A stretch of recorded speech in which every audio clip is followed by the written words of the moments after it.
Welcome friends to my channel. ए video रे आमे आज डिस्कशन करिबा introduction to Microsoft Word. So before start जदि ए वीडियो टी बा मो चैनल टी भलो लागुची सो प्लीज सब्सक्राइब और जदि वीडियो टी भलो लागिला तो please like share and comments. So let's start friends.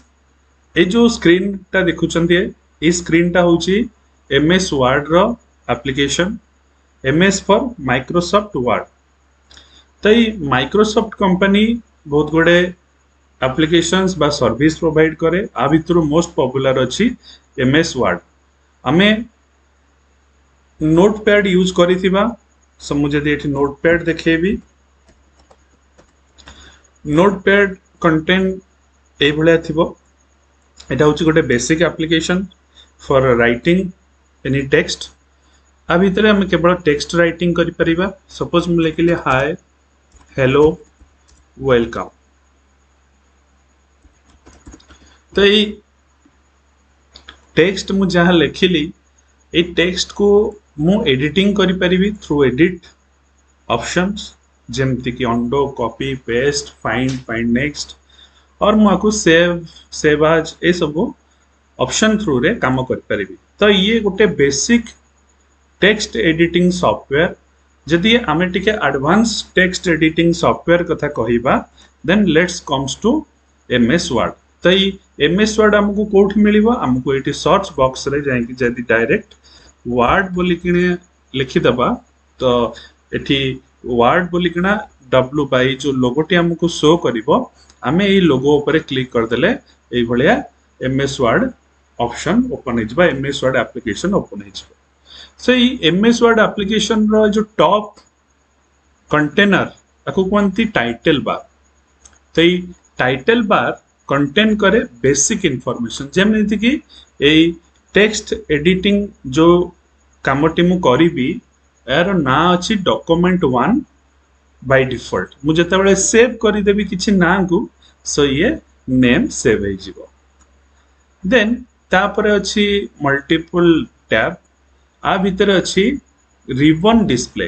ये जो डिस्प्लेटा आमे देखुचे ये डिस्प्लेटा को कहती रिबन डिस्प्ले। एटी स्क्रोलर बा आमे आगु को देखिबा। तो ये रिबन डिस्प्ले कौन ए टैब कौन डिस्कशन करिबा। सपोज ये जो व्हाइट कलर स्क्रीन टा मु एबे देखि पारुची ए व्हाइट कलर स्क्रीन टा होची टेक्स्ट एडिटर। एठी मु किछि टेक्स्ट लिखि परिबी। सपोज एठी मु लिखिली हाय I am Pyari Mohan Jena welcome to my channel. Welcome to my channel. ये जो टेक्स्ट मु एठी लिखिली ए टेक्स्ट को मु चाहिले आर फॉन्ट बढ़ाई पारि। तो मु कहियो गले एठी ए जो व्हाइट स्पेस रे मु जहा देखिबी ये गोटे टेक्स्ट एडिटर जेमति कि नोटपैड रे टेक्स्ट एडिटिंग करथली सेमति एठी टेक्स्ट मल्टीमीडिया ए सब एडिटिंग करि परिबी। तो ए टेक्स्ट को सपोर्ट करिवा पई ए टेक्स्ट रो फंक्शनैलिटीज को बढ़ाइबा पई कि हमको एठी बहुत गुडे टैब ऑप्शन दिया हिच। तो फर्स्ट अछि file then home insert draw design layout reference mailing review view help एमिति मल्टीपल ऑप्शंस आमे बागरे अवेलेबल अछि। ता भितरु ए टाइटल बार बाई ऊपर बार रे ए फर्स्ट पार्ट अछि सेव ऑप्शन। दैट मींस मु ए टेक्स्ट लिखितिबा टेक्स्ट को जदी शॉर्टली बहुत कम समय रे सेव करिबा को चाहिबी तो एठी सेव ऑप्शन ऊपर क्लिक करिबी। जदि मु किछि डिलीट कर देछि सपोज चैनल को डिलीट कर देछि सपोज एठी मु अगेन अंडो मारिबी तो अंडो मींस प्रीवियस स्टेज को फेरी आसीबो मींस ए कंटेंट टा अगेन फेरी आसीबो। रीडो मींस आगु को फॉरवर्ड हे जिवो। तो सेमती अंडो रीडो ऑप्शंस मु करि परिबी।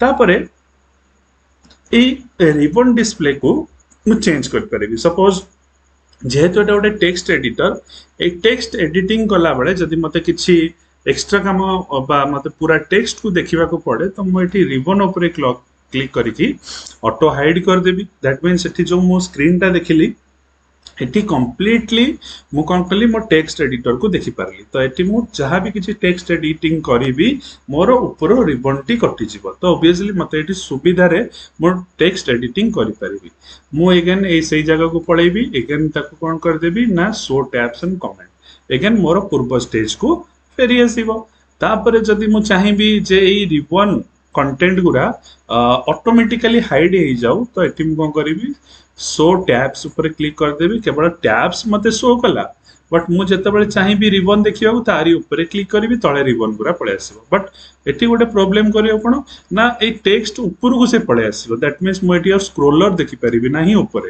तो सेति पई मु कोन करबी ना सब कंटेंट देखिबा को हेले मु by default show tabs and comment ऊपर क्लिक कर देबी सब जाक कंटेंट मो पाखु को पळे आसीबो देन अगेन एटी साइड रे मो पाखरे अछि जूम इन जूम आउट तो मु जूम इन कले जूम इन कले आगु बहुत बड़ देखेबो स्क्रीन टा जदि मु जूम आउट करिबी ये छोट छोट हे चलेबो तो एई भली भाबरे मु zoom in and zoom out करि परिबी मु नंबर ऑफ पेजेस रो कंटेंट देखिबा को चाहू तो एटी रीड मोड कर देबी तो रीड मोड रे मु केवल कंटेंट्स प्रॉपर्ली देखि परिबी तो एटी रीड मोड को मु हटे देबी अगेन मु कोन करबी राइटिंग मोड बा प्रिंट लेआउट मोड को पळे आसिली एटी वेब लेआउट को मोड को जदी पळे आसीबी देन मु एटी कंप्लीटली कोन करबी ना मोर स्क्रीन नो विड्थ ता बढ़ी जिवो आ मते एटी वेब लेआउट स्ट्रक्चर रे आउटपुट शो करिवो तो अगेन मु प्रिंट लेआउट स्टेज को पळे आसुची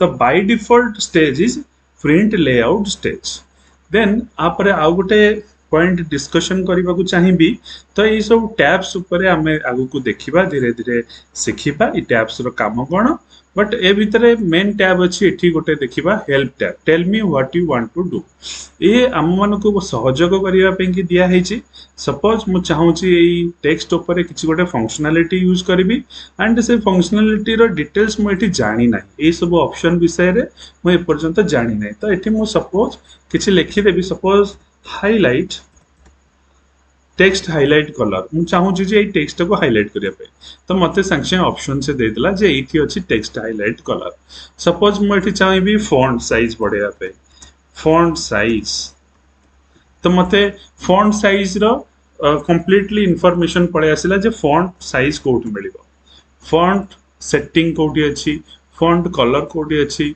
टेक्स्ट हाइलाइटर फॉन्ट सेटिंग कोठी अछि ना एठी फॉन्ट सेटिंग पाई जेबी नहले मु एठी क्लिक करिवि खाली फॉन्ट मते फॉन्ट रिलेटेड सब किछि काम देखाइ देबो फॉन्ट कलर कोठी अछि ना एठी अछि फॉन्ट कलर तो मोर जोठी जहा कंटेंट अछि से मते खोजि कि दे देबो बा मु कहि परिबि बहुत कम समय भीतर एठी सर्च ऑप्शन ऊपर क्लिक करिकि मु डिटेल्स इंफॉर्मेशंस पाई परिबि सो आशा करूची मोर फास्ट माइक्रोसॉफ्ट वर्ड रो वीडियो टी आपण मानकु भल लागिथिबो देन जदि भल लागिला मो video please like share subscribe thank you